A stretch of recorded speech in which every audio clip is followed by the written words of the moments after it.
Ассалаумағалейкум достар, сіздермен пайдалы кеңес арнасы. Анемиядан таза бал арқылы қалай құтылуға болатынын айтатын боламын. Сіз үшін пайдалы мәліметтер күтіп тұр. Сондықтан видеоны соңына дейін қарап, каналға жазылуды ұмытпаңыз. Қаназдық қанның бояғыш заты және оны оттегімен қамтамасыз етуші болып табылатын эритроциттердегі гемоглобин мөлшерінің төмендеуімен сипатталатын ауру. Гемоглобин қызыл қан жасушаларының негізгі бөлігі болып табылады және ағзаның оттегіні еркін алуына ықпал етеді. Егер гемоглобин төмен болса, біздің дене жасушаларымыз жеткілікті оттегі алмайды. Сондықтан гемоглобин деңгейін төмен түсіріп алудан сақтануымыз керек. Оның төмендегенін қалай білеміз? Жоғарыда айтып өткеніміздей, гемоглобин төмендегенде адам қаназдыққа шалдығады. Ал қаназдықтың алғашқы белгісінде тері бозарып, тез шаршайтын болады. Анемияның басқа да белгілері бар.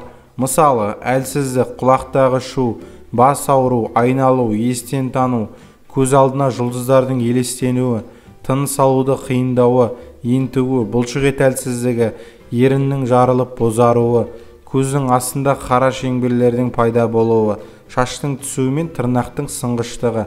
Анемияның екінші бір себебі адам ағзасындағы темірдің жетіспеушілігінен болады.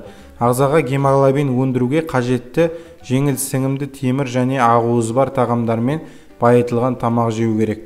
Оған қоса құрамында темірі бар арнайы препараттарды ішуге болады. Одан бөлек халықтық емдеу әдістері арқылы ағзаны қажетті темірмен қамтамасыз етіңіз. Бір дана ірі шомырды үккіштен өткізесіз. Оны ешқандай дәмдеуіштермен араластырмай, бір шай қасықтан жейсіз. Емді күніне 6 ретке дейін қабылдауға болады. Осы еммен қоса бір мезгілде 20 дана қыша тұқымын жеуге кеңес береміз. Емделу мерзімі 1 ай. Біраз қасық кептірілген бүлдірген жапырағын бір стақан қайнаған суға салып, қақпаған мықтап жауып қоясыз. Шамамен 20 минуттан соң дайын болған тұнбаны сүзіп алып шайға араластырып ішесіз. Татымы ұнамаса, бір шай қасық бал мен сүт қосуға болады. Емді күніне 2 рет қабылдау керек. Бірдей көлемде какао, сары май, ерітілген құйрық май мен табиғи таза балды алып, эмаль ыдысқа салыңыз. Ыдысты баяу отқа қойып, үздіксіз қозғап тұрасыз. Ішіндегілердің бәрі еріген кезде оттан алу керек. Бөлме температурасында салқындаған дәрілік қоспаны шыны ыдысқа құйып, қақпағын мықтап жабыңыз. Дайын болған емдік қоспаны күніне 3 рет тамақпен бірге қабылдайсыз. Ескеріңіз, қоспаны салқын әрі күн тимейтін жерге қою керек. Бір стақан сүтті ыдысқа құйып, отқа құясыз.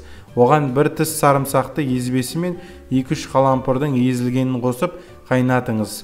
5 минуттан қайнаған соң оттан алып, бетін жауып қоясыз. Емдік қайнатпаны күніне 3 рет 25-30 мг-нан ішу керек. Бұл қоспаны анемияның салдарынан қан қысымы төмендейтін және естен танып қалуға бейім науқастарға керемет ем болады. Сондай-ақ әлсіздікті, ұйқышылдықты, шаршауды басу үшін де осы қоспаны ішуге кеңес береміз. Бір шай қасық кептірілген бақ-бақ гүлін бір стақан қайнаған суға салып, тұндырып қойыңыз. Шамамен 1 сағаттан соң дайын болған тұнбаны сүзіп алып 50 мг-нан ішіңіз. Емді күніне 4 рет қабылдау керек. Бір стақан айранға ас қасық бал қосып, жақсылап араластырыңыз. Бал әбден еріген кезде ішуге болады. Емді күніне 3 рет қабылдау керек. Бал қосылған айран анемияға шалдыққан қарт адамдар үшін өте пайдалы. Бір дана сәбізді үккіштен өткізесіз. Оны 2 ас қасық каймппен немесе өсімдік майымен араластырып жейсіз. Емді аш қарынға қабылдау керек. Анар мен қызылшада темір көп. Ендеше күнделікті ас мәзіріне анар мен қызылшаны да қосыңыз.